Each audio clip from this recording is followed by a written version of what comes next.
For those of you who are new to me, haven't read Combating Cult Mind Control or Freedom of Mind or Cult of Trump, I just want to start by saying um, I was radically altered by the Moonies in 1974. I was a student at Queens College. I was a creative writing major, and my girlfriend abruptly dumped me. I was sitting in the cafeteria at Queens College, and I was deceptively recruited by a number of Mooney women who claimed to be students, and they weren't. They claimed not to be part of a religious group, and they just lied, and within a few weeks, I was believing the Messiah was coming to Earth, was going to save Earth from its many problems, and was adopted into this pseudo-fascist religious cult known as the Moonies. But when I nearly died in a van crash in 1976, and I was in the hospital for 2 weeks away from the cult,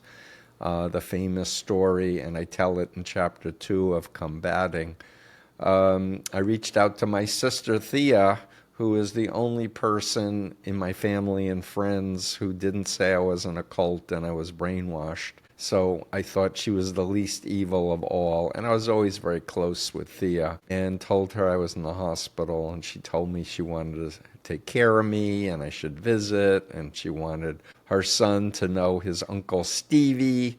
It led to my deprogramming. When I was confronted by my father and my family about my involvement, I said, I'm not in a cult, I'm not brainwashed, I'm very intelligent, I know exactly what I'm doing. In that deprogramming, they exposed me to Lifton's work and showed me, and I have a copy of the book. It's called Thought Reform and the Psychology of Totalism. It came out in '61, and we went through the 8 criteria.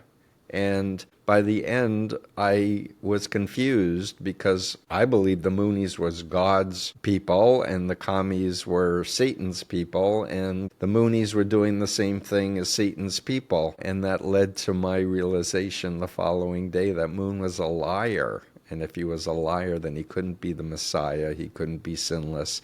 He was not trustworthy. And I described the experience as a snapping moment where it felt like my entire reality came tumbling down.